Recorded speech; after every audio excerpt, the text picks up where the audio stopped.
So when we talk about mobility, possibility, the legitimacy of the system, education plays a very important role. Now, you're an educator, a university professor at a public institution. You talk in your book very intensively and very passionately about how neoliberalism has transformed the nature of education and what people are aspiring to, and also, as a side effect, what kind of possibilities exist for people in the lower rungs to rise up.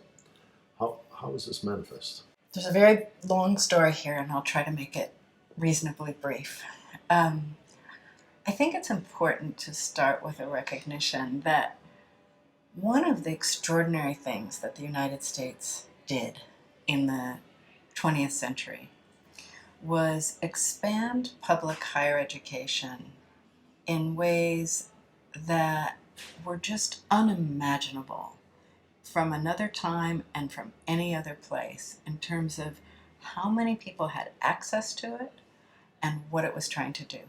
And what I mean is, especially in the post-war period, the amount of money, federal and state money, invested in public higher education, combined with the GI Bill, combined with the opening of doors to women and to others who had heretofore been excluded from higher education, especially racial minorities, but also working class whites.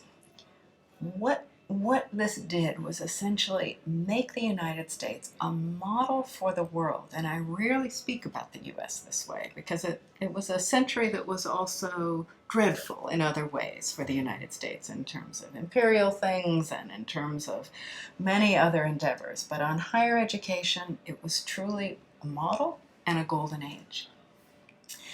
And essentially, what that period involved was making high quality public higher education available to any qualified high school student by making it pretty close to free. And the example I'll offer is my own. When I went to the University of California in the early 70s, the cost was about $600 a year. That was tuition and fees. And the cost of room and board was another couple of thousand. I was able, as a student who did not get support from parents, from a family, to be able to take a part-time job and thrive at the University of California. That's no longer possible for a variety of reasons. The total the total state support now for the University of California hovers around 12% of its budget. And the rest of the budget comes from tuition and from private donors. What has this done to education? That's the important question. What has it actually done to both the research component and the education component of our public research universities? One thing it's done, of course, is make education increasingly contoured toward the question of return on investment. That is, very few students of working class or let alone poor or even middle class means can look at a college education, as we did in my time, your time, as something that has to do with expanding your capacities as a human being and your capacities as a citizen. Instead, the question is, how much money do you put in for how much you will get out as a potentially higher earner at the other end? Now that in turn has a tremendous effect on education itself. When you're asking how much do I put in for how much I might get out, instead of courses that expand the mind, the soul, the character, the citizen capacities of our students, increasingly the demand by students, by their families, by our administrators, is to provide really high-level vocational education, not courses that either steep you in the histories, geographies, cultures of the world, or literatures, arts, and so forth of our past and present and possible future, but technical educations, especially in what are called the STEM fields, science, technology, engineering, and math, And even in the social sciences and the humanities, the question is always, what does this do? What does this contribute to one's earning capacity at the other end? So everything has to be justified in terms of that earning capacity. And what does that mean? That thousands of years of Western civilization priding itself on developing culture, arts, and the human being itself, and producing and reproducing and advancing that through higher education is essentially being thrown aside in favor of higher education as an economic machine to produce a higher value of human capital at the end than it had at the beginning. Now, I wouldn't argue against paying any attention to the question of what somebody might do with a college education. I think it's a fine question. It's been asked forever. But to compress education to the question of one's economic value and to transform everything about higher education such that that becomes the concern has revolutionized what universities are. So the transformation of public universities into essentially private universities with a little bit of public funding has not just made them more expensive. It's not just increased the debt burden on students. Both of those have happened. It's not just deterred many students from even considering college. That has happened.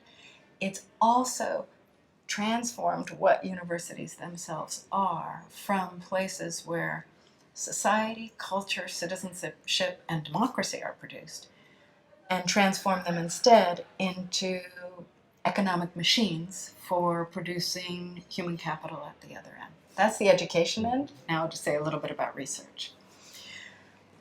We have a tremendous number of problems in society, ranging from global warming to healthcare to particular problems of crime and poverty and so forth. And we could say these are problems that have global implications. They also often have local and national and regional ones.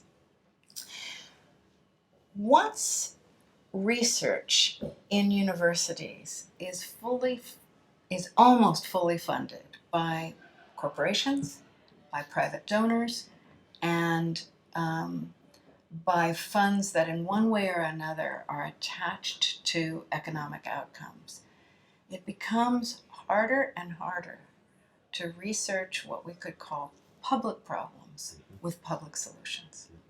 And we see this in climate change.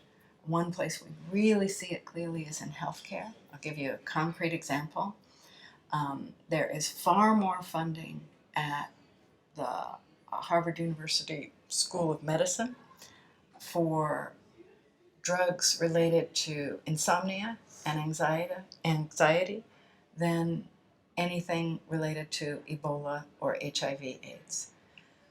The greatest health crises in our world today pertain to HIV and Ebola. The greatest profit can be made in coming up with the best anti-insomnia drug and best anti-anxiety drug for whom? We know who it's for. Well, just listening to you makes me more anxious. Of course it does. The demand for those But markets just I'll increased. wrap this up now. So that's just one tiny example of what happens, how not just the question of how we educate, what courses we offer, what our majors are like, what students are allowed to or encouraged to pursue once you privatize higher education, but also what has happened to the public research dimension of universities.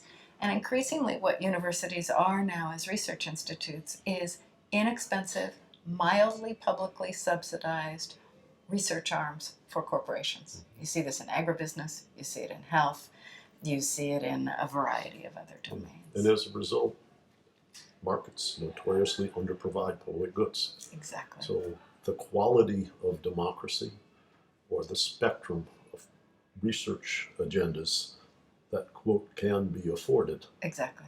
does not include what you might call the calculus of the public good. It relies on the monetary return. Exactly. And the cost Or benefit it analysis. relies on the question of Yes, exactly. I'll leave it at that.